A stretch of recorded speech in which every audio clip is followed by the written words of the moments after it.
Recording on होगी। अगर किसी बच्चे क्लास कट जाए ना तो स्क्रीन पर लिखा है रिज्वाइन करने के लिए, आप क्लास को रिज्वाइन कर लेना।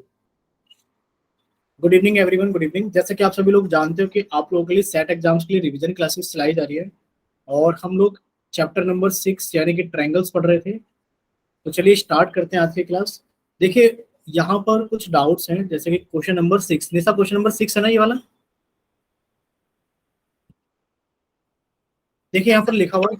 हाँ देखिए यहाँ पर लिखा हुआ है, क्या चीज दी गई है हमें। हम वैसे ही कराएंगे कि क्वेश्चंस को कट करके नेक्स्ट पेज पर ही कराएंगे।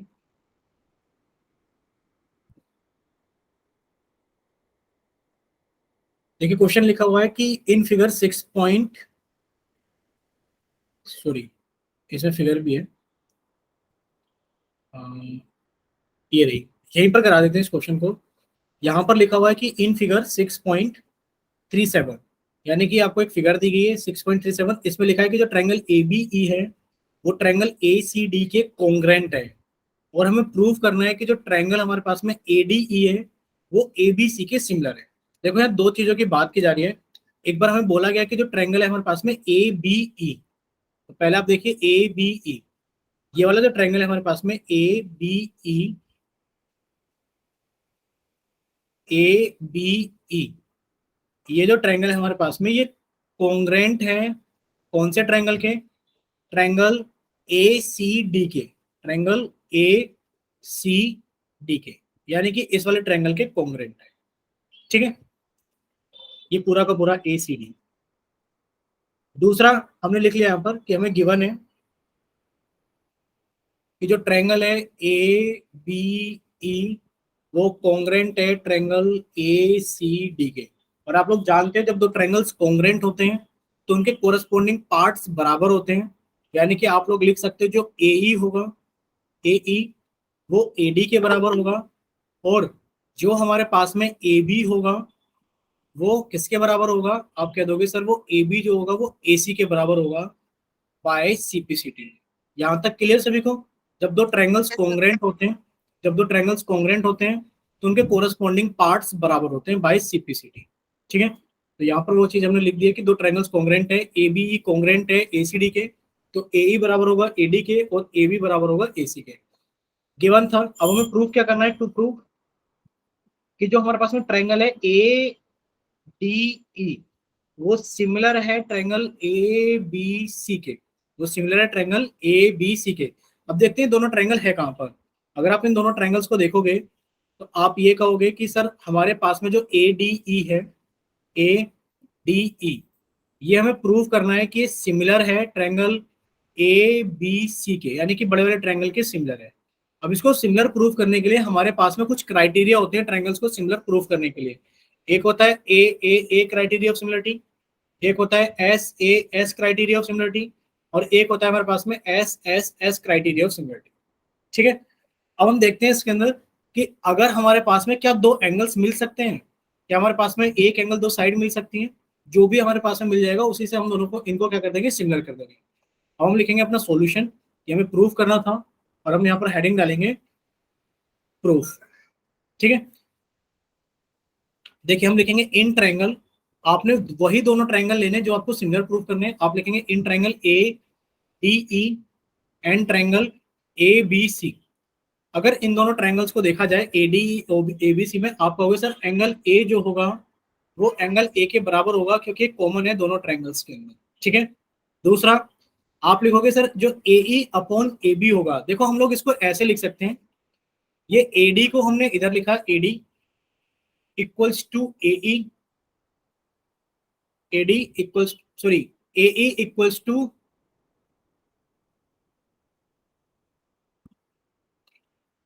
जो ए ई है हमारा वो किसके बराबर है? ए डी ई और ए बी सी, तो A D upon A B. तो हम लोग लिख सकते हैं जो ए डी है वो हमारा ए ई के बराबर है, और जो हमारा ए बी है वो ए सी के बराबर है। ये आप लोग अपने तरीके से अरेंज कर लेना, क्योंकि पहले ए ई इधर लिखा हुआ था वो आपने इधर लिख दिया है, ए डी पहले इधर लिखा हुआ था वो आपने इधर लिख दिया है। ठीक है, लिख सकते हैं क्योंकि दोनों चीजें बराबर हैं, तो आप किसी को भी किस तरफ अरेंज करके लिख सकते हो। तो आपने लिखा सर जो ए डी है वो ए ई के बराबर है और जो ए बी है वो ए सी के बराबर है, ये हमने प्रूव कर दिया था, ऊपर ये लिखा हुआ है। ठीक है, देयरफॉर अब आप मान लीजिए इक्वेशन नंबर 1 था, ये इक्वेशन नंबर 2 था, आप 1 को डिवाइड कर दो 2 से, तो आपके पास में कितना आ जाएगा, AD upon AB equals to AE upon AC। Clear सभी को? Yes sir. ठीक है, तो अब आप कहोगे सर ये दोनों ट्रायंगल सिमिलर होंगे, क्योंकि इसमें एक तो एंगल बराबर है और उस एंगल को बनाने वाली जो साइड्स हैं उनका जो उन कोरस्पॉन्डिंग साइड्स का रेशियो क्या है, बराबर है। तो आप कह दोगे देयरफॉर जो ट्रायंगल होगा हमारे पास में ADE वो सिमिलर होगा ट्रायंगल ABC के by SAS criteria of similarity. Clear सभी को? Yes sir. ठीक है, और क्वेश्चन नंबर 10 डाउट था, एक सेकेंड रुकिए। गुड इवनिंग सभी को, गुड इवनिंग। चलिए क्वेश्चन नंबर 10, देखिए क्वेश्चन नंबर 10 ये रहा, और यहां पर कोई भी डायग्राम नहीं दिया गया है क्वेश्चन नंबर 10 के अंदर।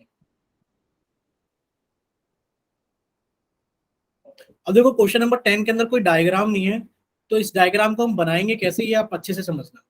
ठीक है, यहां पर लिखा हुआ है कि CD और जो GH है, हम इसे थोड़ा सा नीचे कर देते हैं पहले ताकि अंडरलाइन करने में थोड़ी आसानी रहे। ये रहा।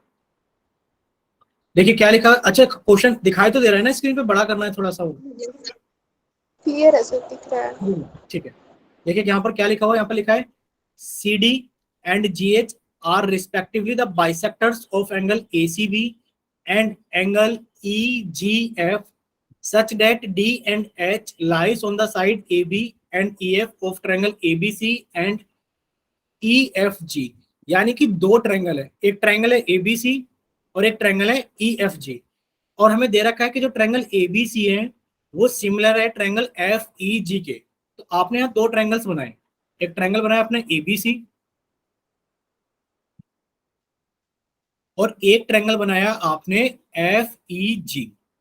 अब देखो आपको जो इनके नाम लिखने हैं ना वो कोरस्पॉन्डिंग लिखने होंगे, क्योंकि आपको दे रखा है, क्या दिया हुआ है, गिवन क्या है हमें, कि जो ट्रायंगल है ABC वो सिमिलर है ट्रायंगल FEG के। तो अगर आपने यहां पर A लिखा है, अब आप इस चीज को समझना, सॉरी, तो अब आप इस चीज को समझना कि आपने क्या चीज कहां लिखनी है।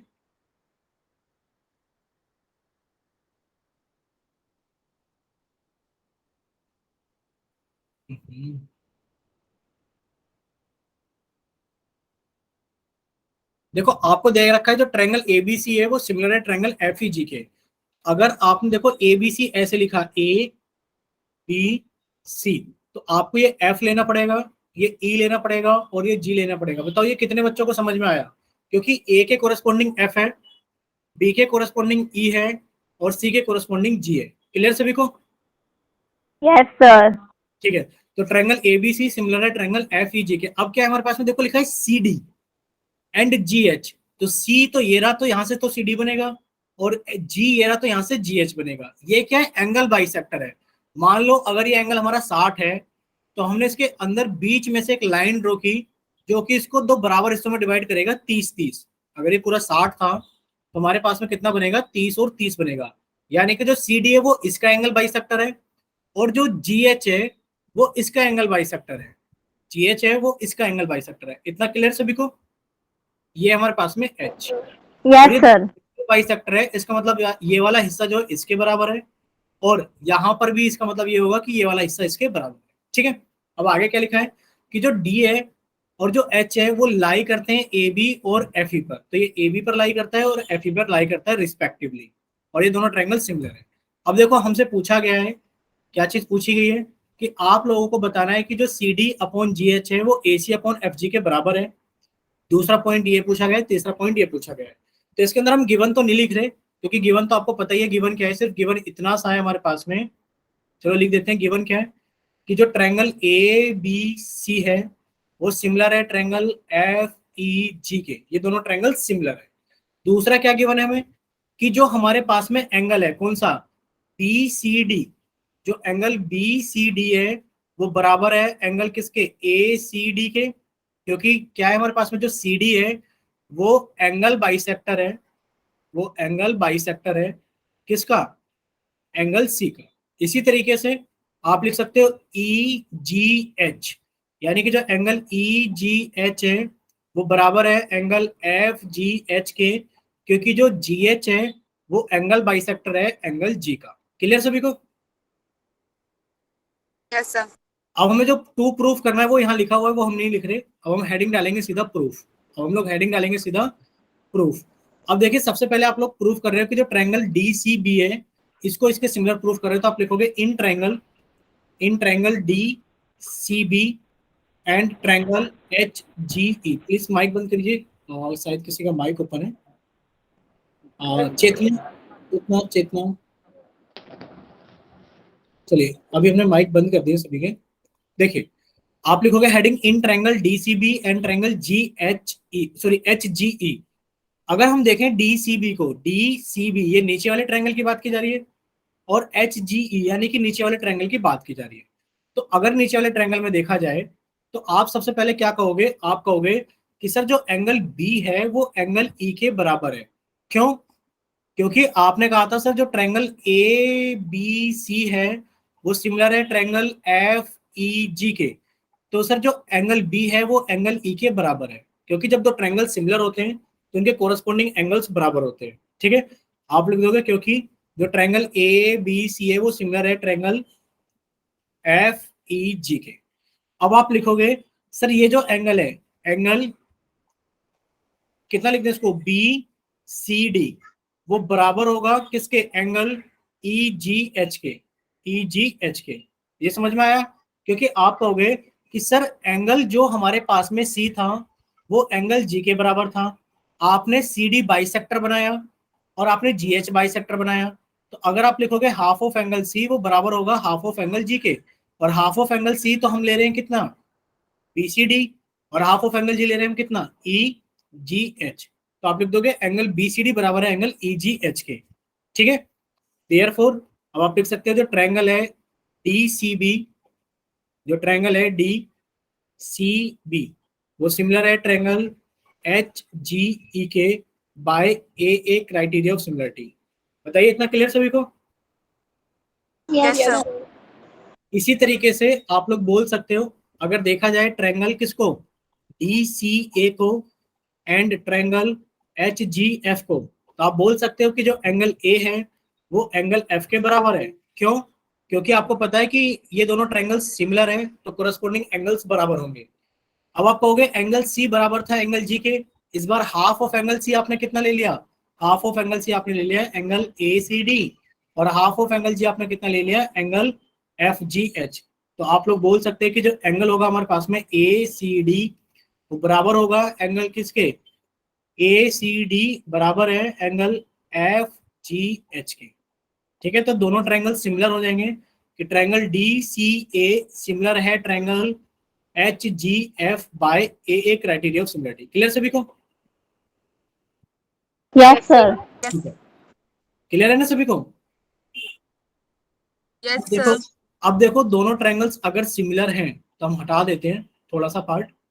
अब आपने कहा सर ये दोनों ट्रायंगल सिमिलर है, मान लीजिए अगर दोनों ट्रायंगल सिमिलर हैं तो देखो नीचे वाले ट्रायंगल्स आप क्या लिख सकते हो, आपने कहा सर जो ट्रायंगल DCA है वो सिमिलर है ट्रायंगल HGF के by AA criteria of similarity. अगर ये सिमिलर है तो आप लोग लिख सकते हो DC अपॉन HG बराबर होगा AC अपॉन GF के। क्लियर सभी को? Yes, sir. तो ये आपका फर्स्ट वाला पार्ट भी क्या हो जाएगा, प्रूव हो जाएगा। ठीक है, चलिए अब था क्वेश्चन नंबर 12। अब बात करते हैं क्वेश्चन नंबर 12 की।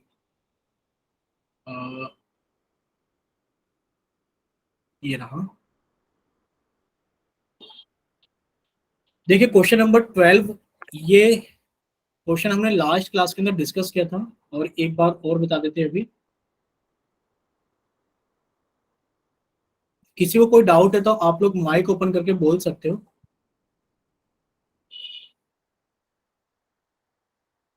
ठीक है, देखिए इसमें क्या लिखा हुआ है, side AB BC and median of a triangle ABC, यानी कि एक ट्रायंगल है हमारे पास में ABC, ये रहा ट्रायंगल ABC और इसके अंदर एक मीडियन है AD। हमने इसके अंदर क्या बना लिया, एक मीडियन बना लिया AD, नाम लिख दिया ABC और ये डी मीडियन। और आप जो जानते हो मीडियन के बारे में अच्छे से कि मीडियन क्या होती है, जिस साइड पर गिरती है उसको दो बराबर हिस्सों में डिवाइड करते हैं। जरूरी नहीं है 90 बनाए या ना बनाए, बट जिस साइड पे गिरती है उसको दो बराबर हिस्सों में डिवाइड करती है। एक ट्रायंगल है हमारे पास में पी क्यू आर। अब हमने एक ट्रायंगल बनाया पी क्यू आर और इसका नाम हमने दिया पी क्यू आर, और इसके अंदर एक मीडियन है पी एम। तो हमने इसके अंदर एक मीडियन बना ली और नाम दिया इन सबको क्या, P Q are, P Q R, और ये मीडियन है पी एम, यानी कि ये वाला हिस्सा इसके बराबर होगा। क्लियर सभी को? अब क्या लिखा है कि side A B, B C and A D and median A D of a triangle A B C are respectively proportional to the side P Q Q R and median P M. इसका मतलब क्या है? आपको दिया गया है proportionality का मतलब क्या होता है, जब दो रेशियो बराबर होते हैं तो वो प्रोपोर्शनल में होते हैं। यानी कि A B upon P Q बराबर है हमारे पास में A D upon P M, और बराबर है हमारे पास में B C upon Q R. इतना क्लियर सभी को? भाई A B Yes, sir. A D ये सब चीजें क्या है, प्रोपोर्शनल है पी क्यू क्यू आर और पी एम के। ये तो हमारे पास में प्रोपोर्शनलिटी दी गई है, ठीक है, ये तो हमारे पास में हो गया गिवन। अब हमें प्रूफ क्या करना है? अब हमें प्रूफ करना है टू प्रूव कि जो ट्रायंगल है ए बी सी वो सिमिलर है ट्रायंगल पी क्यू आर के। ठीक है, सिमिलरिटी आप लोग जान सकते हो, या तो ए से हो सकते हैं ट्रायंगल सिमिलर, या फिर एस ए एस से हो सकते हैं, या फिर ट्रिपल एस से हो सकते हैं। ठीक है, अब आप कहोगे इसके अंदर सॉल्यूशन जब आप लिखोगे प्रूफ, तो प्रूफ में क्या लिखोगे? तो आपने लिखा सबसे पहले in triangle A B C and triangle P Q R. अगर हम लोग ट्रायंगल ए बी सी और ट्रायंगल पी क्यू आर को देखें तो हमारे पास में क्या है, A B upon P Q बराबर है हमारे पास में B C upon Q R के, और बराबर है हमारे पास में ए डी अपॉन कौन सा था, पी एम। ठीक है, ये हमें गिवन था। अगर ये हमें गिवन है, अब आप इसके अंदर थोड़ा सा मॉडिफिकेशन कर सकते हो। क्या कर सकते हो भाई? आप कहोगे सर जो बीसी है और जो क्यू आर है, हम जानते हैं कि ये हमें दे रखा है कि जो बीसी का रेशियो क्यू आर के साथ में वो मतलब ये रेशियो दे रखा है, बट हम बीसी को ऐसे भी तो लिख सकते हैं कि sir twice of B D. क्यों लिख सकते हैं? क्योंकि ये मीडियन में मान लो ये 10 थी, तो मीडियन ने इसको 5 में डिवाइड कर दिया, तो आप 10 को लिख सकते हैं ना 2 इंटू पांच, तो आपने इसको लिख दिया ट्वाइस इंटू बी डी, और यहाँ पे लिख दिया आपने ट्वाइस इंटू क्यू। यहाँ तक क्लियर सभी को? बोलिए। Yes. ठीक है, अगर यहाँ तक क्लियर है तो अब आप लोग हमें बताइए, 2 से 2 कट गया, यानी कि आपके पास में एक रेशियो आ गया A B upon P Q बराबर है हमारे पास में B D upon Q M, और बराबर है हमारे पास में A D upon P M. हम इसको यहाँ से हेडिंग को हटा देते हैं, in triangle A B C and triangle P Q R. ठीक है, हम यहाँ पे लिख देते हैं वी हैव गिवन डेट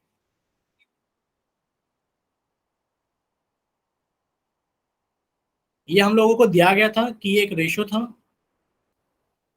और हमने इसके अंदर क्या कर दिया कि हमने लिख दिया B C equals to twice of B D, because आप लिख सकते हो A D is a median, A D is a median. Clear? अब आपके पास में एक नया रेशियो बनकर आ गया, A B upon P Q बराबर है B D upon Q M बराबर है A D upon P M के।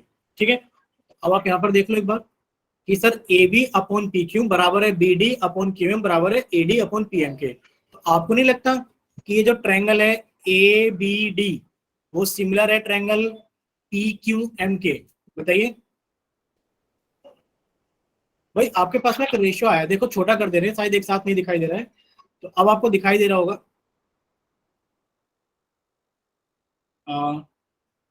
अब आपको दिखाई दे रहा होगा यहाँ पर कि हमारे पास में एक रेशियो बनकर आया है A B upon P Q बराबर है B D upon Q M बराबर है A D upon P M. अगर हम लोग बोलें कि in triangle A B D and triangle P Q M, तो हमारे पास में A B upon P Q बराबर है B D upon Q M और बराबर है A D upon P M. ये हमने लिख दिया प्रूव्ड अब, क्योंकि ऊपर आ चुका है। देयरफॉर जो ट्रायंगल होगा ए बी डी वो सिमिलर होगा ट्रायंगल पी क्यू एम के by A criteria of similarity, sorry by S S S criteria of similarity. ठीक है, क्योंकि तीनों रेशियो बराबर है। इतना क्लियर सभी को? बोलिए एक बार। यस ठीक है, अगर दोनों ट्रायंगल सिमिलर है तो आप बोल सकते हो कि एंगल बी बराबर एंगल क्यू है। एंगल बी बराबर क्या है? एंगल क्यू है, यानी कि आपके पास में ये वाला एंगल इसके बराबर आ गया है। अब आप लिखोगे इन ट्रायंगल, कौन से ट्रायंगल हमें सिमिलर प्रूव करने थे? अब आप लिखोगे in triangle A B C and triangle P Q R. देखो आप लिखोगे एंगल बी बराबर है एंगल क्यू के, ये हमने प्रूव किया है अब प्रूव्ड अब। और आप लिखोगे sir A B upon P Q बराबर था A D upon P M के, ये हमें गिवन था। Therefore triangle A B C similar to triangle P Q R by S A S criteria of similarity. Clear सभी को? Yes sir. ठीक है, अभी कोई और डाउट है निसाब का, या फिर किसी और बच्चे का कोई डाउट है तो आप लोग देख लो। ओके कोई डाउट नहीं है, आप लोग फिर भी देख लो। एक्सरसाइज 6.4 तक किसी का कोई डाउट है तो बताइए, और अगर कोई डाउट नहीं है तो हम एक्सरसाइज 6.5 स्टार्ट कर लेते हैं। ठीक है, सॉरी अभिमन्यु सर और कुछ बोलना चाह रहे हैं, एक बार सुन लीजिए सभी बच्चे, बोलिए सर। सर आप म्यूट पर हो, अगर आप बोल रहे हो तो सर माइक ओपन कीजिए बस।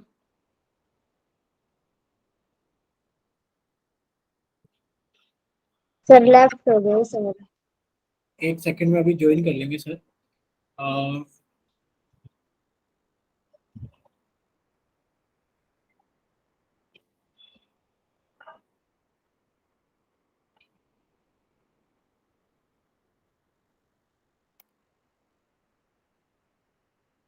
हेलो अभिमन्यु सर बोलिए आप, एक बार माइक ओपन करके बोल दीजिए। हाँ हाँ हाँ, तो स्टूडेंट आप लोगों की अभी रिवीजन क्लासेस चल रही थी ना मैथ की, हाफ ईयरली एग्जाम को लेकर के। तो अब आप लोगों की क्लास ये जो है ना, ये लास्ट क्लास है ना, मतलब कि जो हाफ ईयरली एग्जाम को लेकर के जो आपकी रिवीजन क्लासेस चल रही थी वो आज लास्ट क्लासेज है। इसके बाद आपकी एग्जाम की प्रिपरेशन के लिए, मतलब सेल्फ प्रिपरेशन के लिए आपको आज से क्लासेज नेक्स्ट टाइम से नहीं होगा, मतलब वेडनेसडे फ्राइडे वैसे ही नेक्स्ट वीक में क्लासेज नहीं होगा। अब आपकी अगली लाइव क्लास जो है आपकी हाफ ईयरली एग्जाम के बाद 10 या 12 तारीख से स्टार्ट होगा। जिस दिन से स्टार्ट होगा उसके एक दिन पहले या फिर उसी दिन आपको व्हाट्सएप में मैसेज करके बता दिया जाएगा और फिर आपको कॉल करके भी बताया जाएगा, है ना? ठीक है सर, एक बार हम बता देते हैं। हाँ ओके। ठीक है, सभी बच्चों को ये बताया जा रहा है कि आज आपकी लास्ट क्लास है, क्योंकि आप लोगों के लिए हाफ ईयरली एग्जाम्स के लिए आपकी रिवीजन क्लासेस चलाई जा रही थी, और आपके जो एग्जाम्स हैं वो 30 सितंबर से स्टार्ट हो रहे हैं, और आज आपके पास में डेट है 26 सितंबर। तो अब आपकी जो क्लास होती है 28 सितंबर को और 30 सितंबर को, वो क्लासेस आपकी नहीं होंगी, क्योंकि ये आपको छुट्टी दी जा रही है आपके एग्जाम्स की तैयारी करने के लिए। ठीक है, अब जो आपकी अगली क्लास होगी वो या तो 10 अक्टूबर को होगी या फिर वो 12 अक्टूबर को होगी। वो जिस भी डेट को होगी उस दिन आपको, देखो 10 अक्टूबर को आपको इन्फॉर्मेशन मिल जाएगी कि आज आपकी क्लास है या नहीं है, और अगर आपको नहीं भी आपकी क्लास होगी तो आपको बता दिया जाएगा कि आपकी अगली क्लास 12 अक्टूबर को, यानी कि 10 अक्टूबर को आपको इन्फॉर्मेशन मिल जाएगी कि आपकी क्लास है या नहीं है, या फिर आपकी क्लास 12 अक्टूबर को है। 10 अक्टूबर से पहले अभी आपको कोई इन्फॉर्मेशन नहीं मिलेगी। ठीक है, तो अब आप लोग बेफिक्र होकर रहिए, अपने एग्जाम्स की तैयारी कीजिए। और अगर किसी बच्चे का कोई डाउट है और आपका मैथ का एग्जाम जिस भी डेट को है उससे एक दिन पहले तक आप लोग अपने जितने मर्जी डाउट पूछ सकते हैं व्हाट्सएप ग्रुप पर। व्हाट्सएप ग्रुप एक्टिवेट है, आप व्हाट्सएप ग्रुप पर अपने डाउट पूछिए और आपको विथ इन आवर 2 आवर आपके क्वेश्चंस का रिप्लाई मिल जाएगा। ठीक है, आप व्हाट्सएप पर भी पूछ सकते हो ग्रुप पर, और या फिर आप लोग पर्सनल नंबर व्हाट्सएप से लेकर वहां पर भी डाल सकते हो अगर आपको लगता है कि आपका पर्सनल डाउट। ठीक है, तो आपको व्हाट्सएप पर अवेलेबल है, बट आपको अभी लाइव क्लासेस बंद कर दी जाएगी। ठीक है, क्लियर सभी को? Okay sir. Yes sir. ठीक। सर हाँ ये तो दूसरे सर का नाम क्या है? क्या चीज? सर ये दूसरे सर का नाम क्या है? अभिमन्यु सर। आते ना सर एग्जाम लेने के लिए एक स्कूल में? Yes sir. सर एक बार अभिमन्यु सर ने पोल में पूछा था कि एसएस की क्लास चाहिए, तो हमने हाँ भरी थी। उस क्लास का क्या हुआ? कौन सी क्लास? सर एक बार पोल में पूछी थी एसएस की क्लास। चेतना, सॉरी निशा, एक बार ना टाइप करके भेजो, बच्चा आपके पास कट जा रही है। चैट सेक्शन में एक बार टाइप करके भेज दो। एक्स्ट्रा क्लास बोल रहे हो क्या आप चेतना, सॉरी निशा? सर एसएस की क्लास के लिए बोल रही है।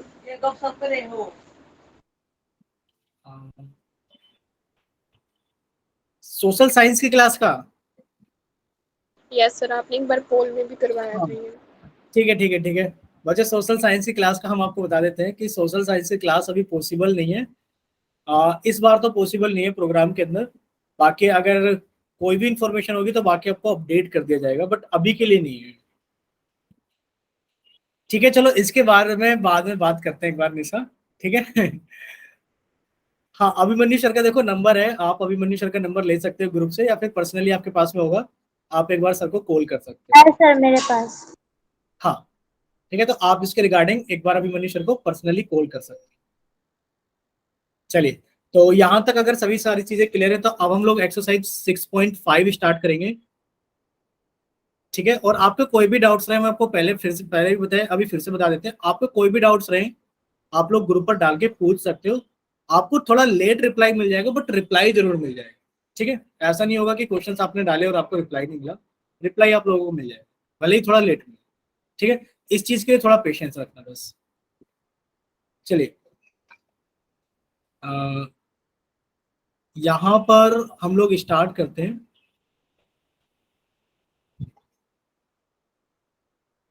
ये रही 6.5 एक्सरसाइज यहां से।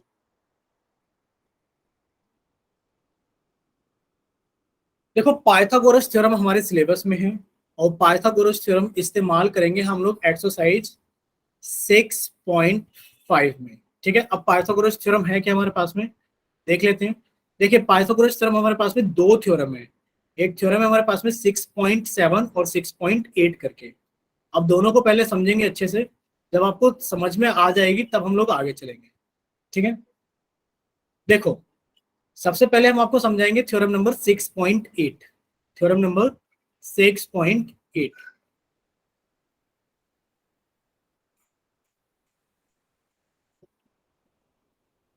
यहां पर क्या लिखा है, यहां पर लिखा है इन अ राइट ट्रायंगल, यानी कि आपके पास में एक राइट ट्रायंगल होना चाहिए। राइट ट्रायंगल क्या होता है सर? एक ऐसा ट्रायंगल जिसके अंदर एक एंगल 90 डिग्री का होता है, राइट ट्रायंगल कहलाता है। ठीक है, the square of hypotenuse is equal to the sum of the squares of the other two sides. अब ये क्या चीज है, समझिए एक बार। देखो, सबसे पहले तो आपके पास में एक राइट एंगल ट्रायंगल होना चाहिए। राइट एंगल ट्रायंगल का मतलब जानते हो कि एक ऐसा ट्रायंगल जिसके अंदर एक एंगल 90 डिग्री का हो, वो राइट एंगल ट्रायंगल कहलाता है। ठीक है, वो क्या कहलाता है? राइट एंगल ट्रायंगल कहलाता है। तो मान लीजिए इसका नाम आपने दे दिया ए बी सी, और ये जो एंगल बी है वो 90 डिग्री है। अब आपको यहाँ पर कुछ याद करना होगा बच्चे। क्या याद करना होगा? कि 90 डिग्री के सामने वाली साइड, कि 90 डिग्री के सामने वाली साइड को हम लोग हाइपोटेन्यूस बोलते हैं। क्या बोलते हैं इसको? हम हाइपोटेन्यूस बोलते हैं। तो हम पूरी स्पेलिंग तो नहीं लिख रहे हैं, लिखी हुई है हाइपोटेन्यूस। हाँ, देख पा रहे हो ना, ये हाइपोटेन्यूस स्पेलिंग है, लिखी हुई है यहाँ पर। ठीक है, ये लिखी हुई। तो यहाँ पर हम लोग लिख देंगे कि इसको हाइपोटेन्यूस एच बोलते हैं। अब हाइपोटेन्यूस को छोड़कर दो साइड बची, यानी कि एसी तो हाइपोटेन्यूस हो गई हमारे पास में। अब हमारे पास में कौन बचा है? एक तो ए बी बचा है, एक बीसी बचा है। अब इनमें से एक को तो हम बोलते हैं बेस, और एक को हम बोलते हैं परपेंडिकुलर। अब आप कहोगे सर आपने यहाँ परपेंडिकुलर यहाँ बेस क्यों लिखा है? तो बच्चे, ये परपेंडिकुलर भी हो सकता है और ये बेस भी हो सकता है। डिपेंड करता है कि आप कौन से एंगल की बात कर रहे हो। मान लो आप एंगल सी की बात कर रहे हो, तो एंगल सी के लिए जैसे 90 डिग्री के सामने वाली साइड को हम लोग हाइपोटेन्यूस बोलते हो, तो इसी तरीके से एंगल सी के सामने वाली साइड को आप लोग परपेंडिकुलर बोलोगे, और एंगल सी के साथ में लगी हुई साइड को आप लोग बेस बोलोगे। यानी कि परपेंडिकुलर और बेस डिपेंड करते हैं हमारे एंगल पर। ये बात हो गई किसके लिए? ये बात हो गई एंगल सी के लिए। अगर हम लोग बात करें एंगल ए के लिए, एंगल ए के लिए इसके सामने वाली साइड परपेंडिकुलर हो गई, यानी कि बीसी परपेंडिकुलर है ए के लिए, और इसके साथ वाली साइड क्या हो गई? बेस हो गई ए बी। यानी कि डिपेंड करता है एंगल के लिए। जिस एंगल की बात करोगे उसके सामने वाली साइड परपेंडिकुलर होगी और उसके साथ लगी हुई साइड उसका बेस कहलाएगी। ठीक है, चलो इस सब चीज को छोड़ो।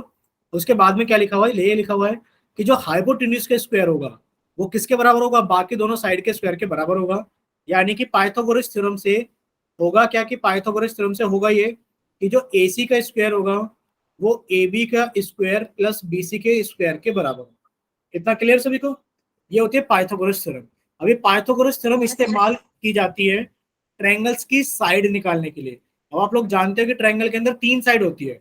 अगर 3 में से आपको 2 साइड पता है तो आप इसकी तीसरी साइड निकाल सकते हो। अगर आपको 2 साइड पता है तो आप इसकी तीसरी साइड निकाल सकते हो बाय पाइथागोरस थ्योरम। यानी कि सिर्फ राइट एंगल ट्रायंगल में पाइथागोरस थ्योरम लगती है। ये नहीं कि सर कैसा भी ट्रायंगल बना के दे दिया जाए, 2 साइड दे दी जाए तो क्या आप तीसरी बता सकते हो? नहीं, कैसे भी ट्रायंगल में नहीं बता सकते, बट राइट एंगल ट्रायंगल में जरूर बता सकते हैं। ठीक है, मान लेते हैं कि सर ये वाली साइड हमारे पास में 13 सेंटीमीटर है। मान लेते हैं आपको कुछ साइड्स हम दे देते हैं। पहले तो देखो आपको ये दिया जाता है कि 3 सेंटीमीटर है, ये 4 सेंटीमीटर है। अगर आपसे पूछा जाए AC कितना है तो आप लिखोगे सर जो AC का स्क्वायर होगा ना वो 3 का स्क्वायर प्लस 4 के स्क्वायर के बराबर होगा। सर 3 का स्क्वायर 9, 4 का स्क्वायर 16, 5 सेंटीमीटर। और सर AC की जो वैल्यू आ जाएगी सर वो आ जाएगी हमारे पास में 5। कितनी आ जाएगी? 5। ठीक है, क्योंकि AC का स्क्वायर 25 है तो हम लोग लिख सकते हैं AC का स्क्वायर बराबर 5 का स्क्वायर, और AC की वैल्यू कितनी आ गई? 5। अगर आप लोगों को कह दिया जाए कि ये 13 सेंटीमीटर है और ये 5 सेंटीमीटर है तो आपने कहा सर इस बार ये तो हमारे पास में 13 का स्क्वायर हो गया बराबर, सर BC हमारे पास में 5 का स्क्वायर हो गया, और सर AB का स्क्वायर पूछा गया। तो सर AB का स्क्वायर निकालने के लिए क्या करेंगे? आपने कहा सर ये तो हो गया 169, 169 बराबर AB का स्क्वायर प्लस 25, 25 को इधर ला के घटा दो, यानी कि AB का स्क्वायर बराबर 144, AB का स्क्वायर बराबर 12 का स्क्वायर, और AB की वैल्यू कितनी आ गई? 12। अगर ये 13 सेंटीमीटर है, ये 5 सेंटीमीटर है, तो आप कहोगे सर ये 12 सेंटीमीटर होगी। यानी कि राइट एंगल ट्रायंगल में 2 साइड बताए तो आप लोग तीसरी साइड निकाल सकते हो। ठीक है, ये तो हो गई थ्योरम नंबर 6.8। अब बात करते हैं थ्योरम नंबर 6.7 की। यहाँ पर कुछ लिखा हुआ है 6.7 में, और अच्छा खासा लिखा हुआ पैसेज है। देखते हैं कितने बच्चे इसको समझ पाएंगे, कितने नहीं समझ पाएंगे। देखो यहाँ पर सारी चीजें समझाने से पहले हम आपको एक चीज समझा देते हैं। देखो यहाँ पर क्या लिखा हुआ है, सॉरी अभी हमने पीछे वाले पेज पे सीखा था कि एक राइट एंगल ट्रायंगल होता है जिसके अंदर एक एंगल 90 डिग्री का होता है। मान लेते हैं ये वाला एंगल हमारे पास में 90 डिग्री है और ये ट्रायंगल का नाम है PQR। क्या नाम है? PQR। अच्छा ये बताओ, अगर ये 90 डिग्री है, अगर ये वाला एंगल 90 डिग्री है, और आप लोग जानते हो ट्रायंगल के तीनों एंगल्स का सम 180 डिग्री होता है कि नहीं होता है? बताइए, ट्रायंगल के तीनों एंगल का सम 180 डिग्री होता है। ये 90 है, तो आपको नहीं लगता कि सर इन दोनों को मिला करके, मान लो ये एंगल P है 90 आएगी। और ये एंगल R है, तो सर इन दोनों को जोड़कर 90 आएगा? आएगा? ठीक है, अगर 90 आएगा, हम कह रहे हैं कि ये एंगल थीटा है। भाई थीटा कुछ भी हो सकता है, 10 डिग्री, 20 डिग्री, 30 डिग्री, 40 डिग्री।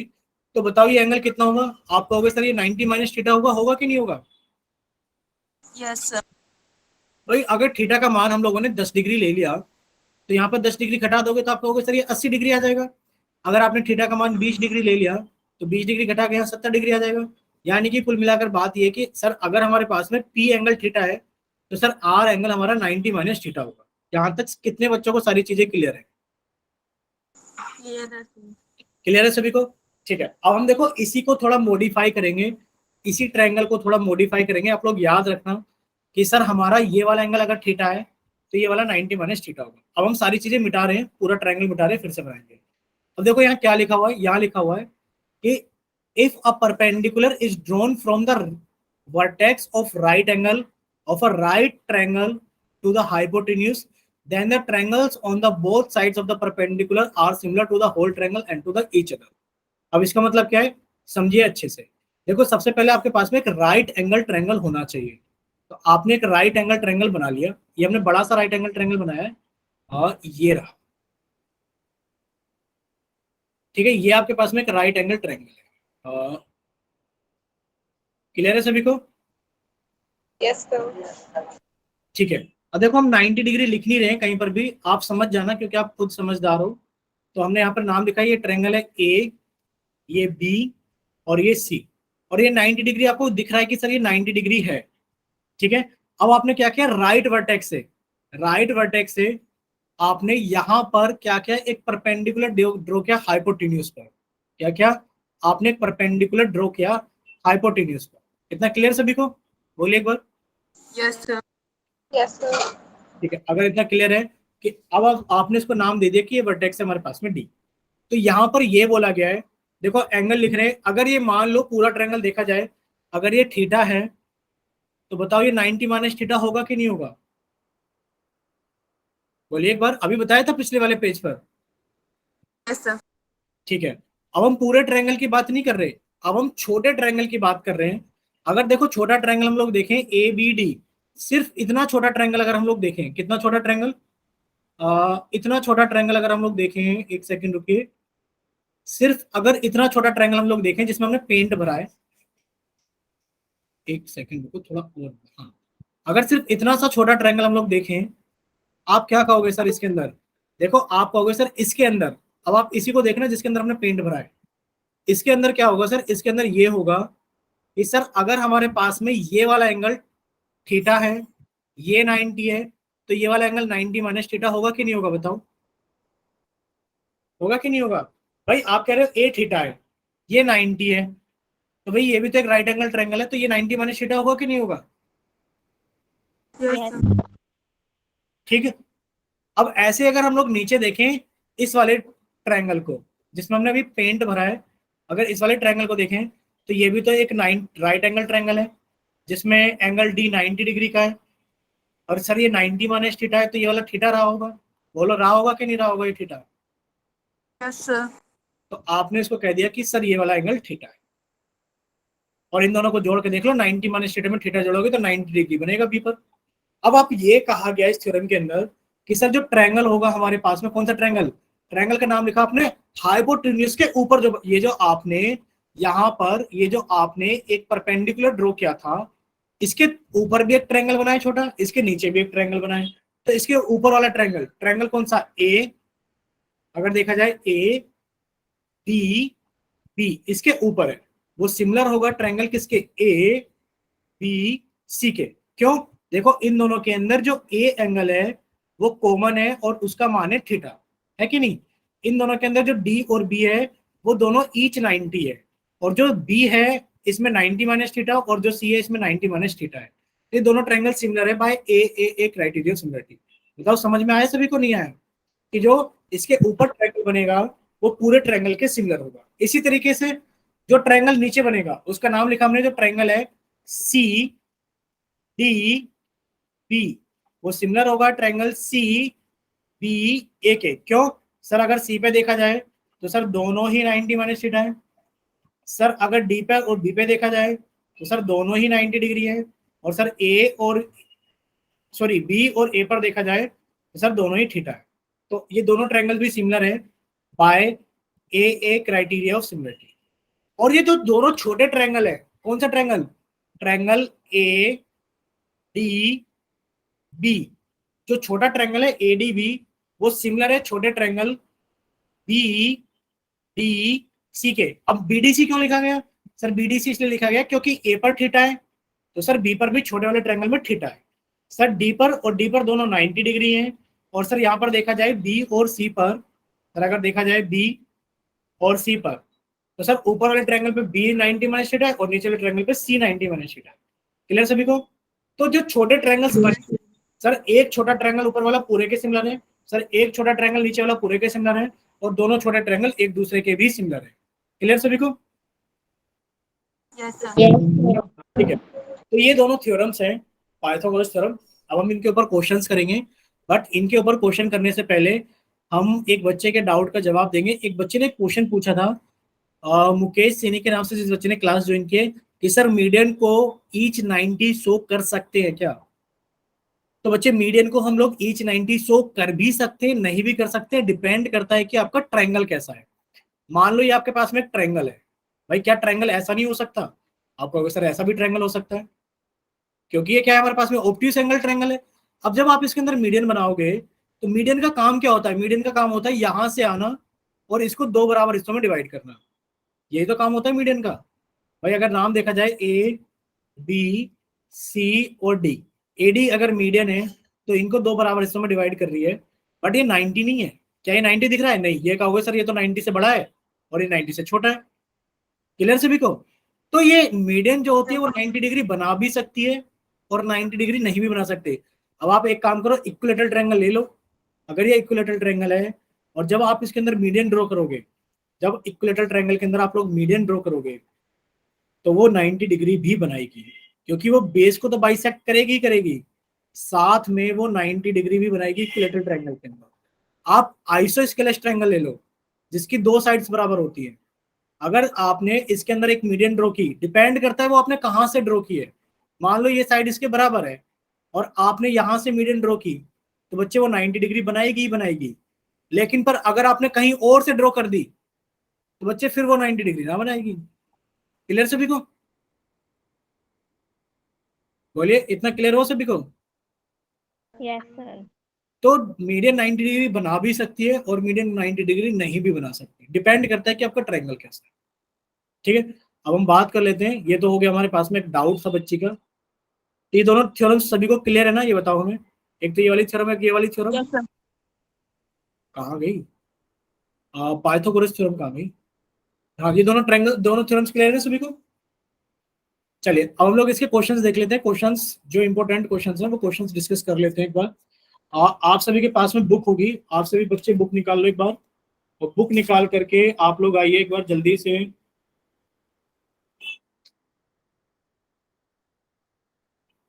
देखो हम आपको दो तो एग्जाम्पल बता देते हैं और आपको फिर एक क्वेश्चन करा देते हैं। ठीक है, पहले तो आप लोग एग्जाम्पल निकालिए 10। एग्जाम्पल नंबर 10 से आप लोगों को समझ में आएगी कि थ्योरम हमें लगानी कैसे है। मतलब हमें यही नहीं पता कि थ्योरम को इस्तेमाल कैसे करना है, बस पढ़ लिया है हम लोगों ने। तो थ्योरम को लगाना सीखेंगे हम लोग एग्जाम्पल नंबर 10 से। और ये रहा एग्जाम्पल नंबर 10। देखो हम एग्जाम्पल को कट करके ले चलेंगे नेक्स्ट पेज पर और वहां से समझेंगे हम लोग क्वेश्चन को। ठीक है,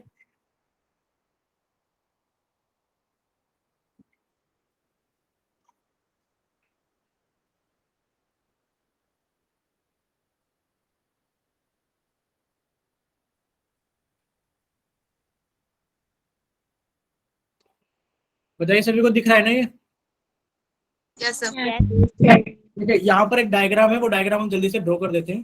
कुछ इस तरीके का डायग्राम है बुक के अंदर, आप लोग देख लेना, बुक आप सभी के पास में है।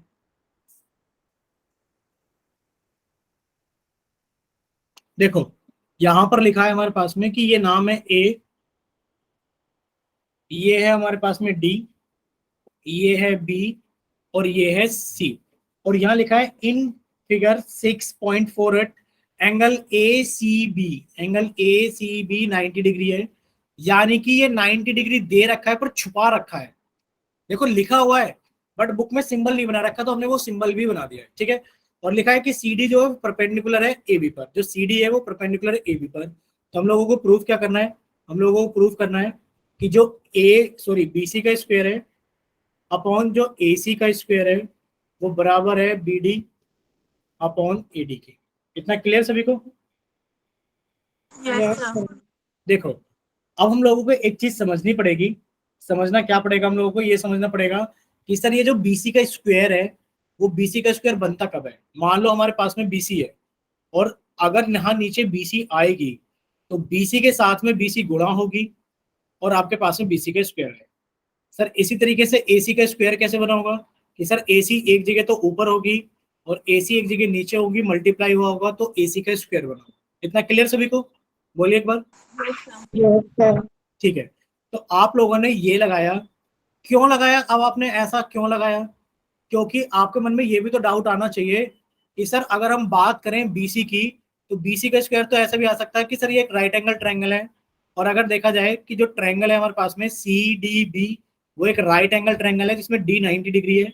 तो हम लोग लिख सकते हैं ना सर BC का जो स्क्वायर होगा वो CD का स्क्वायर प्लस DB का स्क्वायर होगा।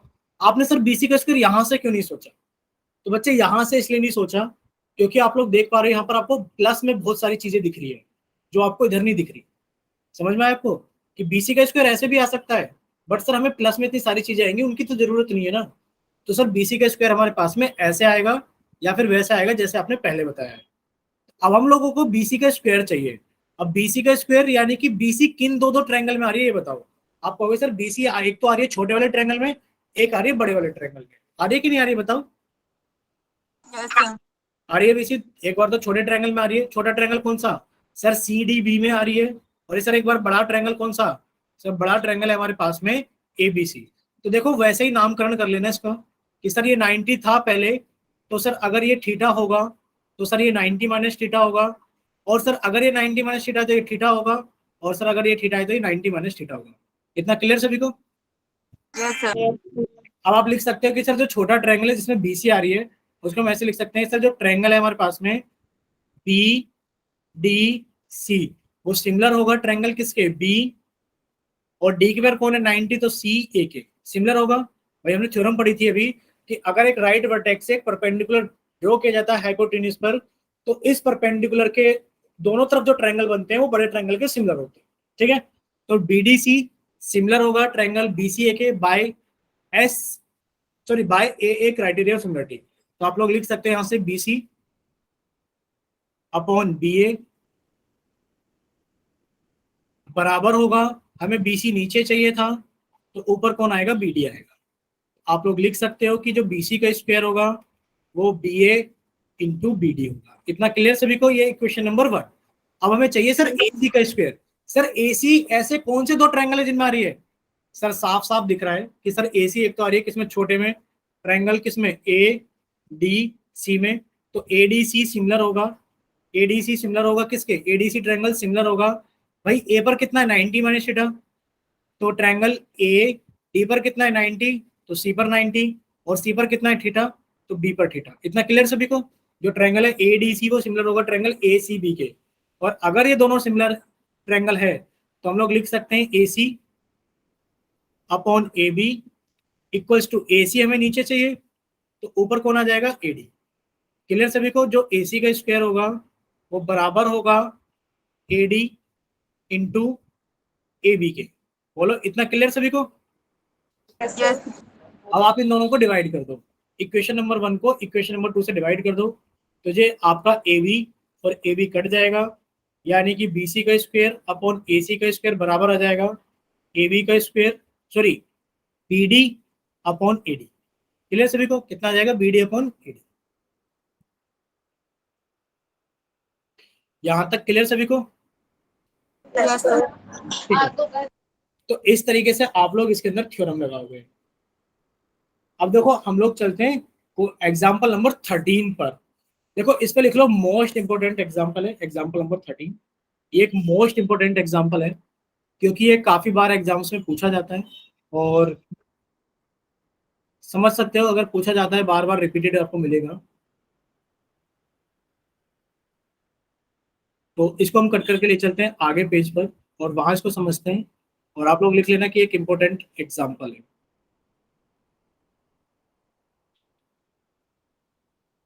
देखो यहाँ पर लिखा हुआ है, क्या चीज लिखी हुई देखो, इसमें मीडियन का इस्तेमाल किया गया है, और मीडियन आप लोग जानते हो भाई क्या होता है, अभी आप लोगों ने पढ़ा था। तो यहाँ पर हम एक राइट एंगल ट्रायंगल दिया गया जो राइट एंगल है ए पर। तो एक इस तरीके का डायग्राम आपको बुक के अंदर दिखेगा, आप लोग बुक से डायग्राम देख लेना, हम बना दे रहे हैं। तो यहाँ पर एक राइट एंगल ट्रायंगल है, ये वर्टेक्स ए है, ये बी है, और ये सी है, और लिखा है जो बी एल। अगर बी एल एक मीडियन है, अभी आपको मीडियन के बारे में बहुत कुछ बताया कि बी एल अगर ये एक मीडियन है, ये रही बी एल एक मीडियन है, और लिखा है सी एम भी एक मीडियन है, तो यहां से निकलेगी और इस वाले बेस पर जाएगी सी एम, और आपने इसको लिखा एम। क्लियर सभी को? और मीडियन है तो आप लोग जानते ही हो भाई, क्या जानते हो कि सर ये वाला पार्ट इसके बराबर होगा, और सर अगर मीडियन है तो ये वाला पार्ट इसके बराबर। ठीक है, क्लियर सभी को? Yes sir. ठीक है, अब आप हम लिखेंगे इसका प्रूफ कैसे लिखेंगे। देखो सबसे पहले आपको एक चीज दिखाई दे रही है, क्या दिखाई दे रहा है कि सर हमें जो प्रूफ करना है ना उसमें लिखा है बी एल का स्क्वायर। क्या लिखा है? बी एल का स्क्वायर, और सर उसमें लिखा है सी एम का स्क्वायर, और उसमें लिखा है सर बी सी का स्क्वायर। पहले आप इन साइडों को देखो, अगर सर हम बी एल को देखें तो सर बी एल ये रहा, और सर बी एल जो है ना एक राइट एंगल ट्रायंगल का हाइपोटेन्यूज बन रहा है। अगर हम ट्रायंगल देखें ए बी एल, सिर्फ अगर ABL को देखें, अगर हम लोग देखें इन ट्रायंगल ABL, सिर्फ अगर आप ABL को देखोगे तो एंगल A कितना है बच्चे, आप कहोगे सर एंगल A जो है वो है 90 degree. Therefore by Pythagoras theorem, आपने इसके अंदर पाइथागोरस थ्योरम लगाई तो आप लोग लिख सकते हो कि जो BL का स्क्वायर होगा वो किसके बराबर होगा, वो AB का स्क्वायर प्लस AL के स्क्वायर के बराबर होगा। यहां तक सारी चीजें क्लियर है सभी को? Yes sir. अब हमें दिख रहा है सर CM का स्क्वायर। अगर सर CM को देखा जाए तो सर CM, तो सर ये एक राइट एंगल ट्रायंगल बन रहा है जो आपने छोटा वाला भी बनाया है, व्हाइट वाला। देखा जाए तो सर अगर हम लिखे इन ट्रायंगल कौन सा ट्रायंगल ले लेते हैं, ले लेते हैं CAM। एंगल A जो है वो 90 डिग्री है। देयरफॉर बाय पाइथागोरस थ्योरम, आपने इस पाइथागोरस थ्योरम से क्या लिखा कि सर जो CM का स्क्वायर होगा, जो CM का स्क्वायर होगा वो सर AC का स्क्वायर प्लस AM के स्क्वायर के बराबर होगा। बताइए यहां तक क्लियर सभी को? Yes, sir.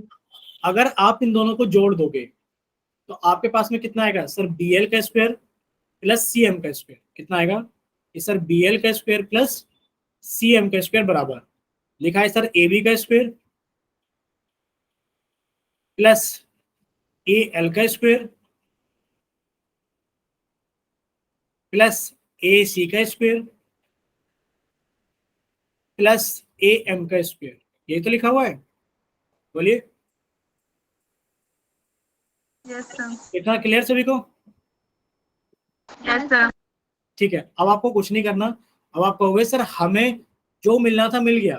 क्या क्या मिल गया सर? BL मिल गया, सर हमें BL मिल चुका है, और सर हमें CM मिल चुका है। अब हमें BC चाहिए। और सर अगर BC को देखा जाए बच्चे, अगर BC को देखा जाए तो BC है कौन?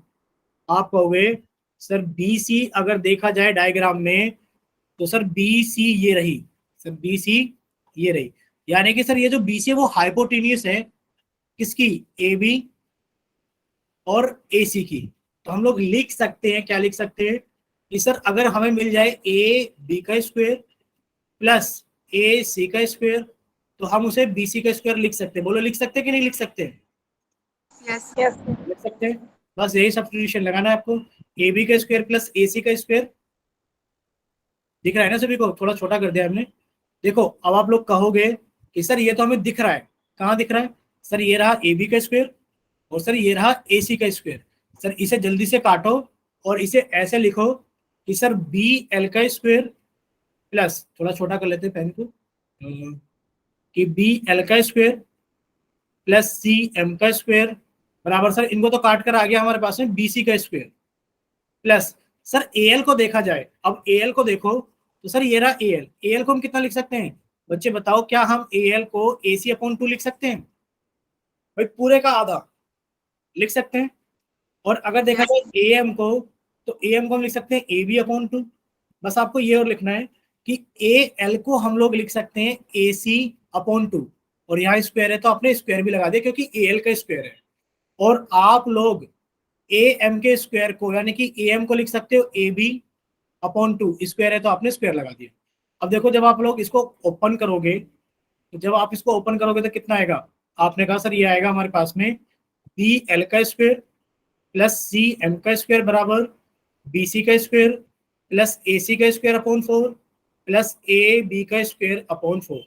अब आपने एलसीएम लिया 4 तो ये बन गया 4BC का स्क्वायर प्लस AC का स्क्वायर प्लस AB का स्क्वायर बराबर BL का स्क्वायर प्लस CM का स्क्वायर। अब आप क्या करोगे? इस 4 के इधर लाके मल्टीप्लाई कर दोगे, यानी कि 4BL का स्क्वायर प्लस CM का स्क्वायर बराबर, देखो 4BC का स्क्वायर था, और आप अगर इन दोनों को जोड़ोगे तो आप इन दोनों की जगह लिख सकते हो BC का स्क्वायर, और ये कितना हो गया 4 और 1 5BC का स्क्वायर। क्लियर सभी को? Yes sir. yes, sir. ठीक है, बताइए सभी को क्लियर है ना? Yes sir. ठीक है, अगर इतना सभी को क्लियर है, ठीक है नीतू, तो अगर इतना सभी को क्लियर है बच्चे तो ये क्लास हम लोग यहीं तक रखेंगे, और बाकी अब आपके जो भी डाउट रहेंगे वो आप लोग व्हाट्सएप ग्रुप पर पूछ सकते हैं। ठीक है।